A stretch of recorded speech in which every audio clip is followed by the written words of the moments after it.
that she came home to Orlando to get insurance papers for Zanny for the accident. Casey is smart. Casey is quick.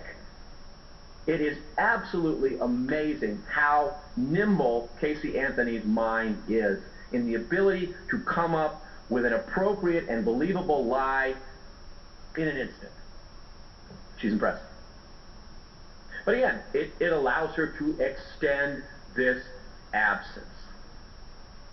Well, she is in fact, again, hanging out with Tony. June 25th, still in the hospital, staying there to be supportive of Zanny. June 26th, Zanny is finally released late. Amazing how that's a theme. Everything seems to be late. Zanny's released late. So they decided to stay at the hotel, not try to come back that night. They're going to spend one more night at the hotel. So finally, Cindy thinks Kaylee's going to be home. Finally. It's been more than a week. Longer, 10 days. Longer than she's ever been away from her precious granddaughter. But finally, they're going to be home. The next day. The next day comes. Friday, June 27th. Well, we're back in town, but we met up with Jeff Hopkins. Jeff Hopkins is the imaginary connection to Zanny that she came up with years before. She's actually got an amazing memory. I mean, imagine being able to remember the lies you told a year ago and incorporate that into a new lie. It's really quite impressive. So now, Jeff Hopkins is in town, and they're staying at the Hard Rock Hotel with him. A fun place. Again, Mom will be placated by that. But of course, she tells Amy that Kaylee is at the beach with a nanny. So again, we're getting contradictory lies, depending on the audience. June 28th, having a great time. Still at the hotel, Jeff Hopkins, Zanny, the other children, everybody's really just having a wonderful time, Mom, so we can't come home. June 29th, gee, Mom, we're just having so much fun, we can't come home at the Hard Rock Hotel with Jeff Hopkins. So Jeff Hopkins becomes an interesting part of Casey's long-term strategy in this case. June 30th, she tells Cindy that Jennifer and Kaylee are going to Universal Studios. They're going to have a wonderful time at Universal Studios. On July 1st, she makes a mistake. On July 1st, Cindy is actually on vacation. She makes the mistake of telling Cindy that Casey and someone named Jennifer Rosa are at Universal.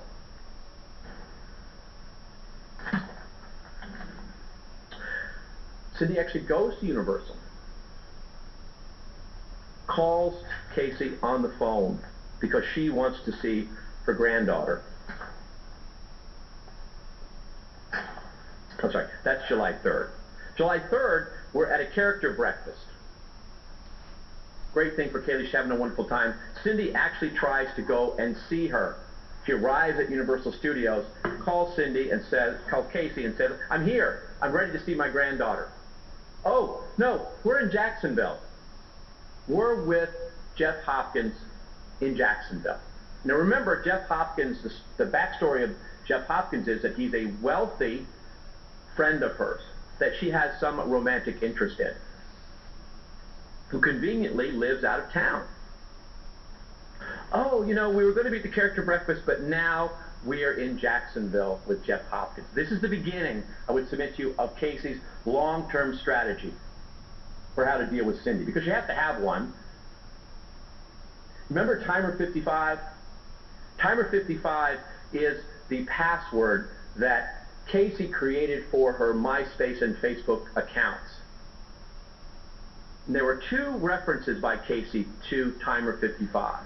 The first was in one of the tape-recorded conversations with Lee Anthony you saw in jail, where she says that Timer 55 is related to Kaylee. And then later, Lee testified that his recollection had to be refreshed, as he frequently did, but admitted that Casey had told him that timer 55 reflected the 55 days between June 16th and Kaylee's birthday. Now, she told him the story that was some reflection of when she thought that Zanny would bring Kaylee back. But we know now that's not true. We know now Zanny is a fiction. So what did it mean? What did timer 55 actually mean? Timer 55 meant that she knew that she could only stall her mother to Kaylee's birthday. Timer, 55 days. The most she could do was 55 days. And then her mother would insist on seeing Kaylee. What I submit to you, the Jeff Hopkins Jacksonville story is a long-term strategy. Remember, on July 3rd and 4th is when there was the big blow-up. Cindy created a MySpace page, and she and Casey finally had a heart-to-heart. And what does Casey tell her? Casey tells her, I'm in Jacksonville with Jeff Hopkins, this man with whom I think I could have an actual relationship. A wealthy boyfriend who has a child the same age as Kaylee, with whom I think I can have a long-term relationship. Mom, you've got to get used to the fact that I won't always be with you. Now, this is all made up. So she's now got herself, mother convinced, that she's in a potentially long-term relationship with a wealthy man who lives out of town. Timer 55. She's coming up with a long-term strategy. Because maybe she'll marry Jeff Hopkins. Maybe they'll elope to Europe.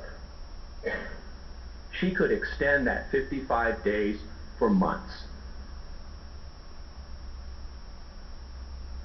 She never had the chance.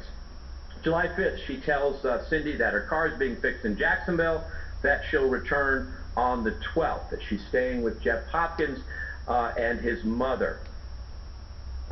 July 13th, she tells Cindy that Jeff Hopkins' mother's getting married, a miraculous and fictional marriage, and they're going to stay to finish that.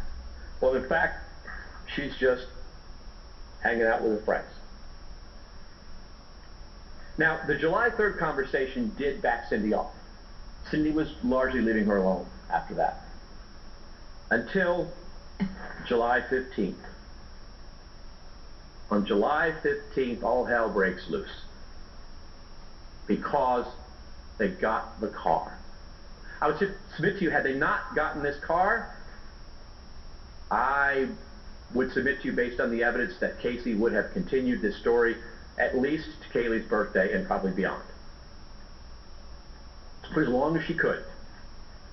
But the car made that impossible. July 15th, the car is discovered. Cindy is on a mission. Cindy is on a mission. Cindy is going to find and see her granddaughter, and she will not be denied, and that's it. Tracks down Amy Huizenga, tracks down Casey, grabs Casey, says, you will take me to my granddaughter now. She tries to rely on the old saw. She's at Zanny's. I don't want to wake her up. She's at Zanny's. She's at Zanny's. She's at Zanny's. Despite everything that Cindy says, despite the threat of Cindy Anthony to call the police, sticks to the story. Same old saw.